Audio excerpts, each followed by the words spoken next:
Benvenuti a Cosa c'è di nuovo, notizie dal web e non solo, di oggi martedì 21 dicembre. I ponti di Chioggia sono stati tutti addobbati a festa in occasione del Natale. Su tutti facevano bella mostra di sedue, archetti con stelline e cascata di luci. Facevano il passato è d'obbligo in quanto sul ponte di Sant'Andrea tutto ciò che resta delle luminarie, sia sulla spalla lato Vigo, sia sulla spalla lato Santa Maria, sono le fascette da elettricista che le trattenevano all'aggancio. La cittadina che se n'è accorto lo ha subito comunicato a Chioggia Azzurra, che a sua volta ha chiesto all'amministrazione se le luci fossero state portate in manutenzione o se non fossero state messe del tutto sul ponte. L'assessore interpellato si è attivato chiedendo chiarimenti agli uffici competenti. In un primo tempo le luci su quel ponte non dovevano esserci, sarebbero state d'intralcio per chi avesse transitato sotto lo stesso. In un secondo tempo è stato trovato il sistema per collocarle senza causare fastidi alla navigazione. Sembra invece che adesso qualcuno si sia decorato gli archi di casa con le lucine natalizie del comune. Adesso sembra che verranno visionati i filmati delle telecamere che sono in azione in Rivavena. Ai colpevoli del misfatto converrebbe restituire il maltolto prima di essere messi alla gogna. Sembra anche che sia scomparso un generatore in forze allo staff dell'agenzia LuxWide che sta girando una serie di telefilm in Rivavena per la piattaforma Net. L'appuntamento di culto con la pizza sottomarina torna finalmente a incontrare i suoi tantissimi affezionati e ad accoglierne di nuovi. La pizzeria da Leo in via Padova 1 è aperta tutti i giorni dalle 17, anche su ordinazione. Contatta quindi il numero 041 55 40 550 dalle ore 16 e prenota la tua pizza preferita.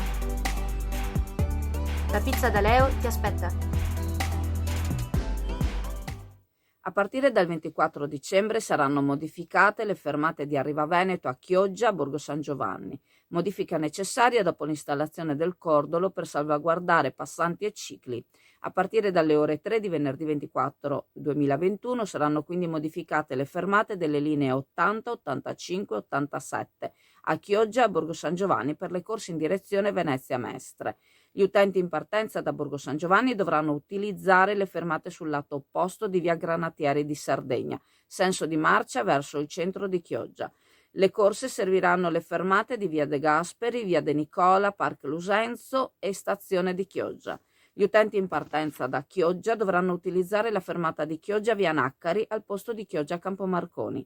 Gli orari di partenza da Sottomarina e da Venezia Mestre saranno invariati, ma cambieranno gli orari di transito a Borgo San Giovanni e a Chioggia lungo la strada statale Romea. Si invita quindi a consultare con attenzione i nuovi orari di linea validi dal 24 dicembre 2021, disponibili alla sezione orari invernali del sito di Arriva Veneto. Le corse in arrivo da Venezia Mestre dirette a Sottomarina fermeranno a Borgo San Giovanni e Chioggia in via Naccari. Per le corse limitate a Chioggia, il capolinea di destinazione continuerà ad essere Chioggia Campomarconi. Sarà inoltre introdotta la nuova fermata di Chioggia Valdario, posta in via Maestri del Lavoro presso la sede dell'autorità portuale, di sola salita verso Venezia Mestre e di sola discesa verso Sottomarina. A riguardo interviene il sindaco Armelao, il quale, sottolineando la necessità di un percorso nuovo a seguito della creazione del cordolo, ravvede la necessità di creare in via Naccari una pensilina più grande, di posizionare nuovi cestini e di studiare la fattibilità di un countdown sul semaforo in zona tombola, in modo che i veicoli possano spegnere il motore a semaforo rosso, in modo da limitare le emissioni inquinanti e sonore.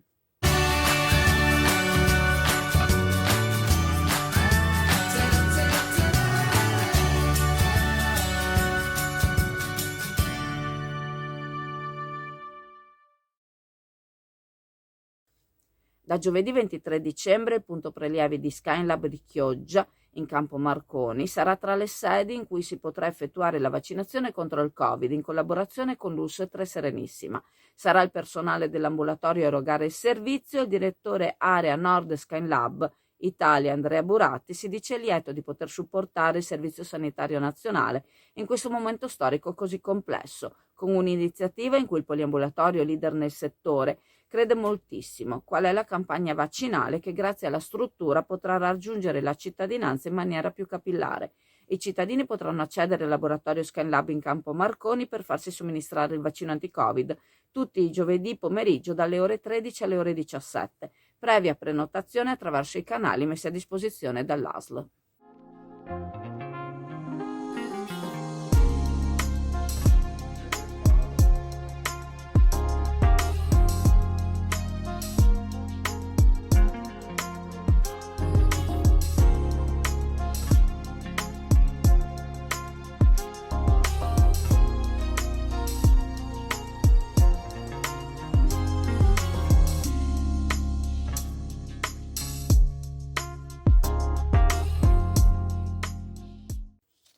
Nel territorio clodiense ci sono aree in stato di abbandono per le quali viene prevista una pulizia per liberare i terreni da rovi, sterpaglie, erbacce e arbusti in base al regolamento della Polizia Urbana. In zona Val d'Ario è stata segnalata tramite mail all'Ufficio Ecologia Ambiente un'area in stato di incuria, locata una società nell'ambito della cantieristica con sede in provincia di Ravenna. Il Servizio Ecologia Ambiente ha quindi fatto un sopralluogo trovando l'area priva di manutenzione.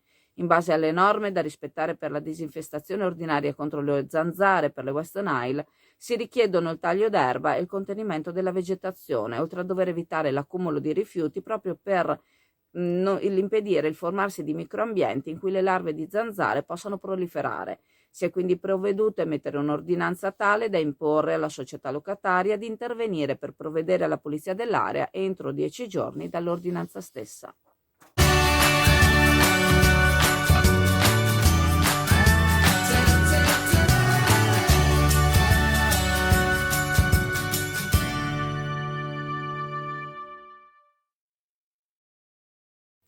Numerose segnalazioni sono pervenute agli uffici competenti riguardo la presenza di copiose infiltrazioni di acqua piovana all'interno della palestra di Sant'Anna, provenienti dalla copertura nelle giornate di pioggia. Una situazione che provoca interruzione delle attività di carattere ludico-sportivo che vi si svolgono all'interno e che provoca danni alla pavimentazione realizzata in parquet. I tecnici del servizio dei lavori pubblici, durante un sopralluogo, hanno potuto constatare lo stato di criticità dello stato di manutenzione della guaina bitumosa che riveste la copertura. Guaina ammalorata, sollevata in più punti e quindi non più impermeabile. Ciò rende necessario rifare lo strato impermeabile con la posa di una nuova guaina bitumosa che andrà posata a caldo. Si provvederà a realizzare anche le opere di lattoneria, quali le grondaie, per proteggere i cornicioni della palestra stessa. I lavori saranno quindi affidati alla ditta Costruzioni Generali di Chioggia, che ha fatto un'offerta di poco più di 68.000 euro, IVA esclusa.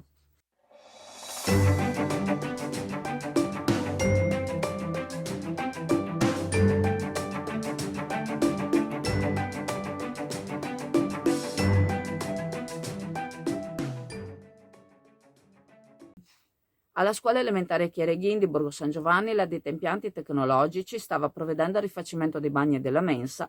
Durante questi lavori il Servizio Lavori Pubblici ha accertato la necessità di eseguire lavori supplementari non quantificati e non compresi nel contratto, necessari però per il completamento dell'intervento. Si è quindi richiesto alla ditta, che già si trovava in loco, di completarli.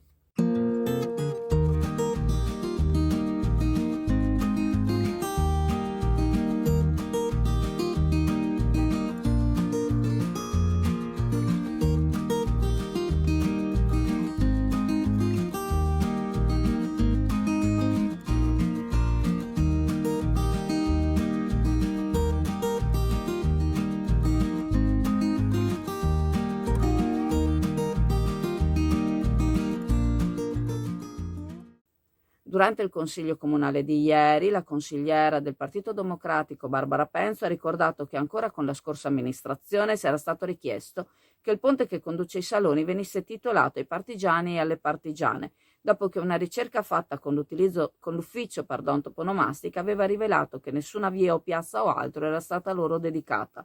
La ricerca era stata fatta anche grazie a ANPI, Associazione Nazionale Partigiani d'Italia, e all'ultimo partigiano Chioggiotto, Zerlino Boscolo Marchi, ora deceduto. Penzo ha chiesto quindi se l'intenzione della precedente amministrazione avesse ancora validità. Il sindaco Armelao ha affermato che preferisce andare cauto con le titolazioni e le targhe ai nostri concittadini, sicuramente meritevoli. Come afferma, deve fare un ragionamento a livello più ampio. La proposta necessita di una valutazione a lungo termine, in quanto molte richieste di titolazione sono pervenute ultimamente all'amministrazione.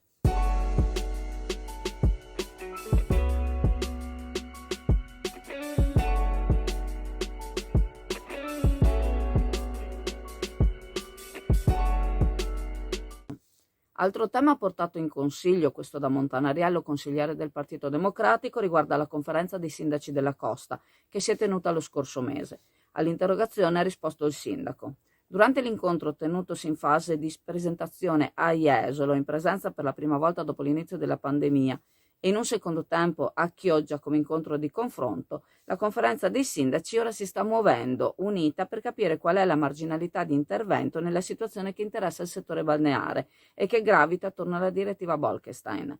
Per cercare di opporsi alla sentenza del Consiglio di Stato, la conferenza intende appoggiarsi all'avvocato Barella, il quale rapporterà anche con gli avvocati delle associazioni di categoria.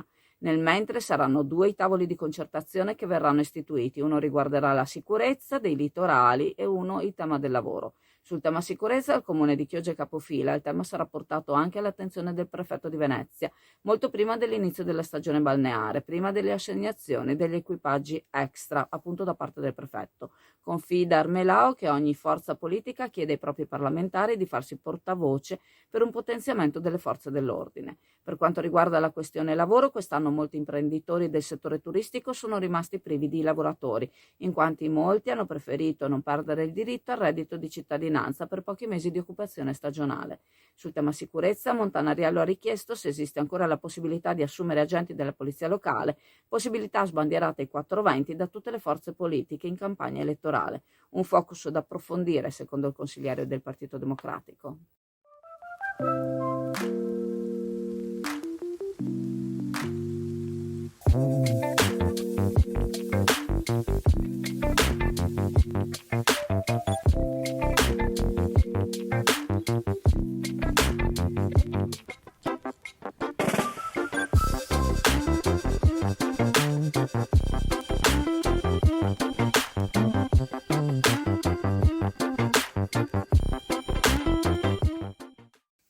Nel corso del Consiglio Comunale di ieri, il vice sindaco Daniele Tiozzo Brasiola ha spiegato che l'aumento dei canoni per l'ormeggio in Canalvena e in Perotolo è stato causato da un errore in fase di passaggio al canone unico patrimoniale istituito dalla passata amministrazione.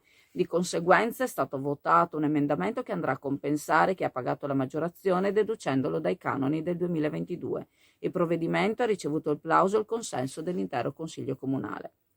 Il consigliere Lucio Tiozzo ha chiesto attenzione sui lavori da effettuare sul tratto stradale che va da Campo Traghetto al Mosella, considerandolo una zona bellissima che necessita di una maggiore attenzione. Ha risposto l'assessore ai lavori pubblici Elisabetta Griso, precisando che i lavori per la riqualificazione inizieranno prima della prossima estate, realizzando a tratti per dare meno disagi possibile, con termine dei lavori previsto entro la fine del 2022. Il sindaco è intervenuto per precisare che in quel tratto, su sollecitazione dei cittadini, è stata effettuata un'attività di derattizzazione.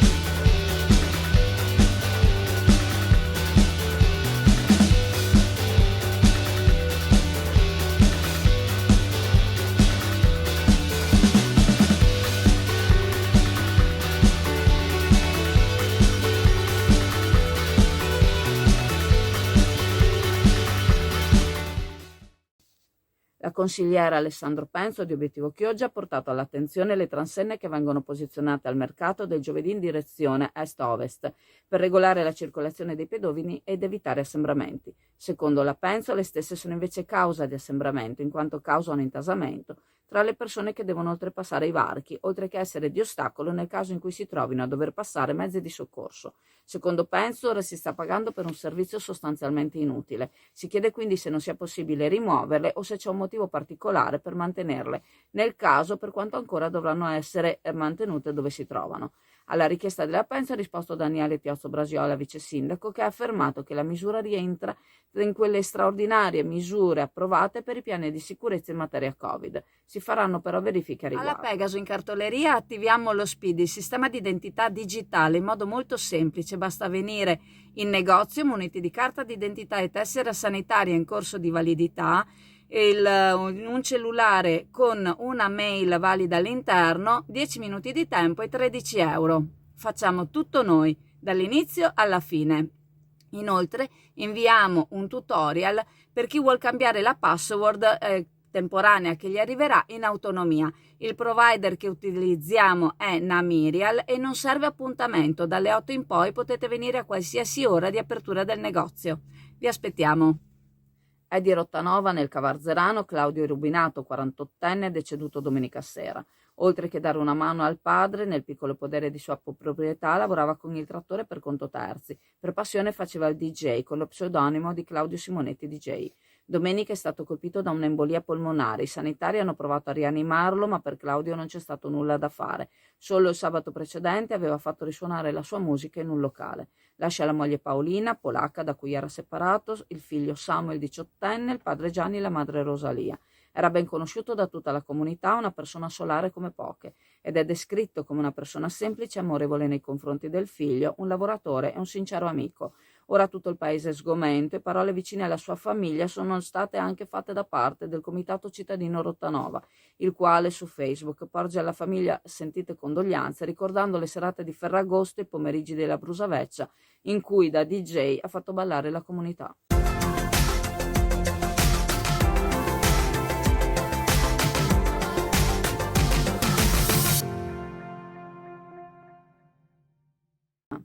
Il consigliere Lucio Tiozzo, durante la seduta del Consiglio di ieri, ha fatto al sindaco Armelau un elenco delle promesse che lo stesso ha detto durante la campagna elettorale, a partire dal parco acquatico per passare dalla pista ciclabile Rosolina-Chioggia alla ferrovia collegata a Padova-Venezia, alla zona Movida, eccetera.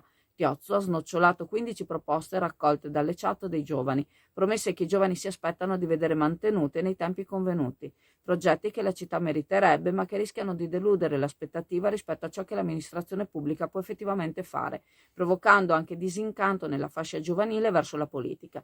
Negativi quindi la sensazione di Tiozzo, che chiede al sindaco come, con quali soldi e con quali tempi manterrà le promesse fatte. Secondo Armelau, il quale ha risposto a un invito a un confronto pubblico con gli studenti rispondendo già alle numerose domande che gli sono state poste, ha affermato che esiste la volontà e la potenzialità, non sono mai stati dati tempi certi, in quanto in questo momento non sono quantificabili. Si stanno tessendo rapporti in modo da poter spianare la strada, rapporti che non sono mai stati stesi con le passate amministrazioni.